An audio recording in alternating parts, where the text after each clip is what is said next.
So ito mga master, Honda Civic, ayaw umandar. So ngayon ay okay na, na-solve na natin. So pasensya na kung hindi natin na-videohan kung ano yung ginawa natin dito, kasi na-focus tayo dito sa BIOS. So ang problema naman ito ay cranking lang, so ayaw ding umandar. Ngayon umandar na siya pero nalulunod siya pag ina-RPE mo. So ito trouble pa natin yan kung ano yung problema talaga. So ngayon ay balik tayo dito at explain ko na lang sa inyo dahil hindi natin na-videohan talaga. So ngayon, ito na, umandar na siya. Ayan o. So exit na lang itong ABS. Kasi nga ay may sensor sa rear, left, right side. So kailangang palitan yung sensor. So kanina ayaw itong umandar, so iniscan natin. Yun nga, sa engine wala tayong nakuhang fault code. So tinira lang natin to ng mano-mano.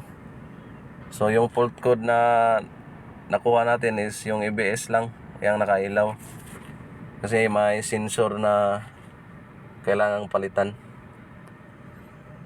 So yun nga, hindi tayo na focus dito kasi yung BIOS na yan, so ayaw umandar.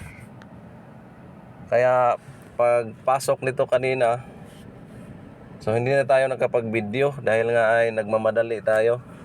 So ang problema nito lang talaga, bakit ayaw niyang umandar, so yung injector niya, so napakarumi na. So may dalawang injector na barado, kaya nilinisan lang natin at hindi talaga natin na videohan actual. Kasi naghabol tayo sa oras. Kasi nga dahil nitong BIOS So at least ngayon ay okay na to. So isa din to sa problema nito ng Honda. Ito yung ignition coil na. Yan biyak na, kaya mag-skip yung igniter coil dito, yung current niya. So problem solved na tong Honda Civic. So ngayon patayin natin. Engine start. One click.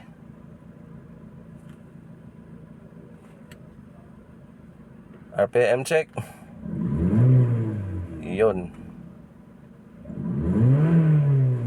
Yun, lakas. Ang ganda ng response ng engine. No delay. Aircon. Ayos. RPM nasa 7,000, naka-steady siya. So hindi siya magalaw. So sayang lang talaga hindi natin na-videohan to na actual para makita ninyo kung ano yung main cause na problema. So ito, Honda Civic, cranking only, problem solved. So yung ginawa natin, nag-cleaning lang tayo ng injector. So dalawa, dahil barado siya. At nagpalit tayo ng 4 na spark plug. At ito, isang ignition coil. So pag engine scanning, no fault code sa engine except sa ABS. So sabi ng may-ari, mamaya na lang daw yan. Ang importante, umandar na. So alright, hanggang dito na lang yung video natin at maraming salamat. Yes sir.